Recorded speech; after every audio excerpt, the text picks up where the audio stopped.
by this soccer field over here. So this is the Riggs soccer field, named after our 5th president, Walter Merritt Riggs. He decided on the colors orange and purple for Clemson, so I think that's pretty cool. And then we're coming up on some tennis courts here.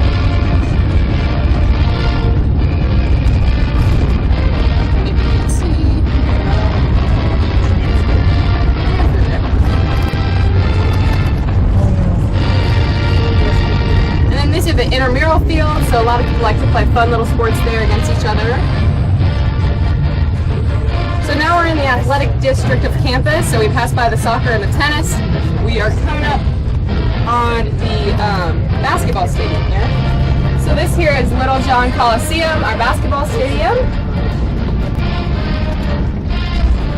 How does that work? So you walk in up here, and then you spit like that. But here on this side is the Scroll of Honor. We're coming up on it. What? The Scroll of Honor, where General Ben Scarden is has his casket on.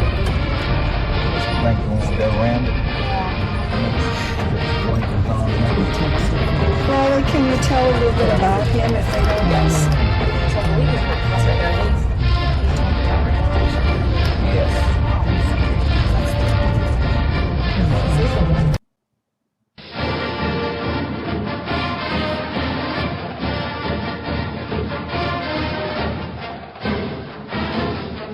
His casket's about to be taken down there.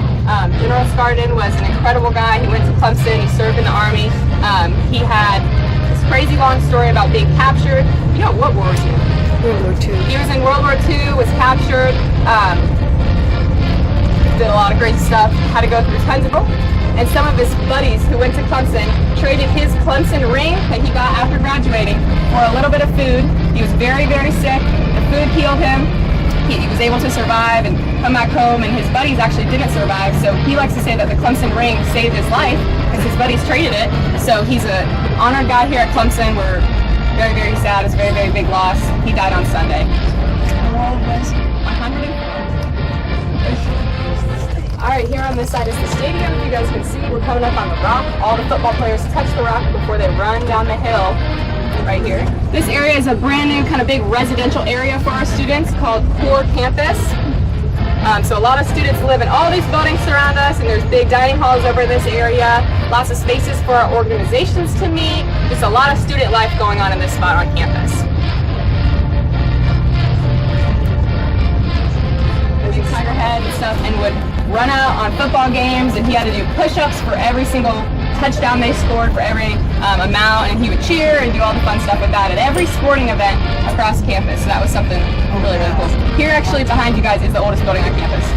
Hard to know.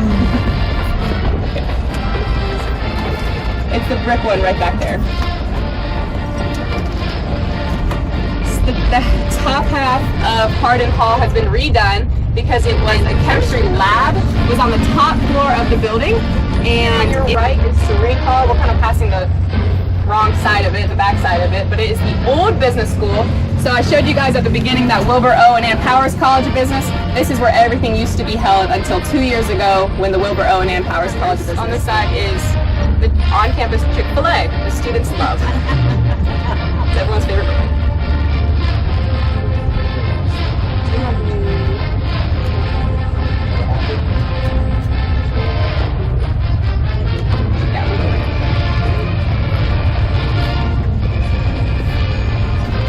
So again, all these buildings we're passing on this side, all these brick buildings, are those engineering buildings on Engineering Row. So I'll tell you a little bit of history about Clemson. We passed a big white house. I didn't point it out because it was kind of behind the trees. But that big white house in the middle of our campus was home to two-time U.S. Vice President John C. Calhoun. He owned all of this area of land and gave it to his daughter, Anna Marie Calhoun. She married a man named Thomas Green Clemson. We passed by his statue at the beginning. They outlived all 4 of their children, so they had to give this area of land to the state of South Carolina. They asked the state to establish a higher seminary of learning, and they really wanted it to have an emphasis in military, agriculture, and engineering. So I mentioned we have ROTC programs on campus, as well as Engineering Row that I just pointed out, and then we have a large, what we call our agricultural quad. So lots of buildings over there. We built military college until 1955. And then after that, we started adding some girls in, and they moved away from all agriculture and engineering, added in some textiles was kind of one of their first things, and then of course grew from there. So all these parking lots right here are where all of our students who live off campus cars to campus. It's not required though. Our campus is a very walkable campus for our students. The academic buildings are very close together, so it's not too big of a deal to walk from class to class. We do allow our students to bring a car though if they want to, and then they'll park in a parking lot out here just like these students here. After your first year, you're required to live on campus, and then after your first year, you don't have to live on campus if you don't want to. Most of our students do. I'm still living on campus currently in kind of the same area I lived last year. I'm going to point that out in a little bit once we get to that area. Here are all of our life science buildings. They're kind of on the outside of that agriculture quad. There's a lot of greenhouses right here for our students. They do lots of crazy stuff in there. A lot of our botany majors and our life science majors, biology majors, all work in those greenhouses.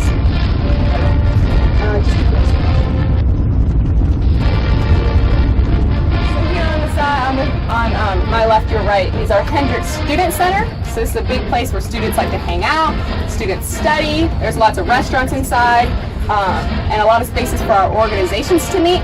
We have tons and tons of clubs on campus, over 550 student-led organizations on campus, which just allows all of our students here to get involved early on in their time here at Clemson and definitely meet here in some of these spaces they're allowed to reserve and rent out for their clubs to meet.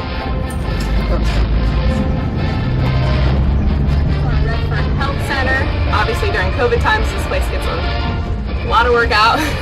It has a full pharmacy for our students, a men's and women's clinic, a lot of amenities for our students, and it's great because then they don't have to drive to Walgreens or CVS to pick up a prescription. They can just pick it up here at the Redford Health Center.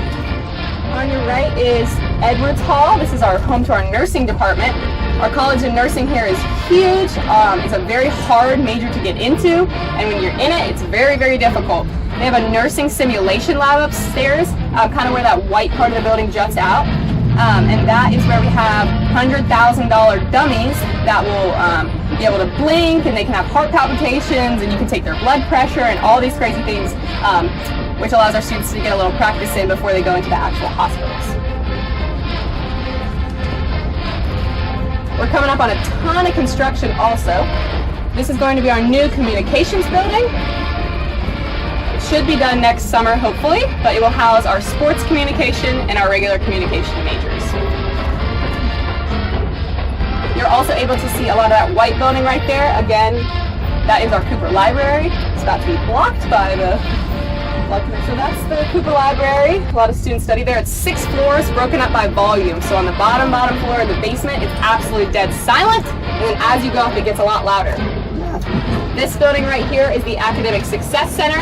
Has a lot of tutoring for our students, study spaces. There's a writing center in there to help you with your writing, and it's just the top 10 ranking safest campus in the country. I'm sure as you guys noticed when you drove up, there was a lot of hills and things going on, not a lot of cities around us obviously, which keeps us very safe.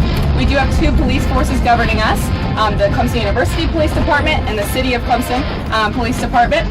We also have a lot of systems in place to keep our students safe. We have, if you guys ever see these big giant yellow poles and they have a blue light on top, there's a button on there you can press and a first responder will be there in under 90 seconds. So if students ever feel unsafe for any reason, just turn left at the stop sign. If students ever feel unsafe for any reason, they can press that button and a first responder will be there super fast. And now we're entering what we call the horseshoe here. The road is shaped like a big horseshoe. It's the east side of campus, and it's where I lived last year and where I currently live. There's a lot of housing available for our freshman students in here and sophomore students. We have 3 high rises on your left and 3 low rises on your right as we come up. Just slowly go through this one. So like I mentioned, all freshmen are required to live on campus, so this is a very popular spot for them. The only all-girls dorm on campus is also in this area. It is where I lived last year, and I currently live on my sorority hall on your right. It's great, actually.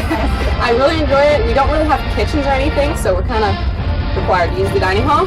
As a freshman, you're required to get an unlimited dining plan, which is great. So you just take your ID card, you can stand into the dining hall as many times a day. They always have food out, which is super helpful. And I ended up getting an unlimited meal plan for my second year here as well, which is not required, just because I wanted to. Through here, if you see those Greek letters on the second floor, that is where I live. My roommate is probably in there right now. What's sorority? Alpha Delta Pi. So this short building right here is our Schletter dining hall. So that's our first dining hall. Get a full meal, you can get a water, you can get a banana, whatever it is. Very helpful for our students. We understand that our freshmen have a big transition from high school to college, so we want to make sure they never have to worry about getting food or having enough meal swipes. And then this tall building we're approaching, that is Manning Hall, the only all-girls dorm on campus where I lived last year. And then there's two identical high-rises to Manning Hall, which are Burns and Lever in the back here. 10 floors. Yes, this is Burns. So here on my left, your right, is Southfit Hills. This is our newest residential area on campus. This glass part has a recreation center for our students. It has a dining hall, a bookstore, a Starbucks coffee shop, lots of great things. And then these buildings we're coming up on with the brick is going to be where our students also live. And then they have access, obviously, to that dining hall and recreation. So that allows our students to live on campus, actually, and eat at the dining halls and use the recreation centers. But they take classes at Tri-County Technical College just down the road, about 5 minutes. So they live in a different area, but it's still technically on campus, and they're still able to eat, again, at that dining hall and things like that. But they just go and take classes. They'll do that for 1 year, and I think they're required to get a 2.5 GPA. And then they're able to easily transfer into Clemson and be officially Clemson students. Since we do have so many applications or applicants, we have to send some to Bridge because we want to make sure a lot of students want to come here. Giant loop around campus. We're in the middle of a big class change right now, so that's why all these students are walking up the stairs going to their class, which should be starting at 11. Is there any other questions I can answer about our campus while we're here? I do. I can go grab another one. Yes. Yes. What'd you say?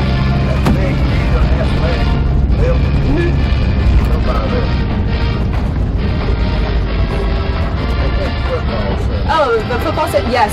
So that's kind of on the outskirts of campus. It's like almost off campus, basically. Students don't really go near it. They keep their football players off campus, not letting anyone near them.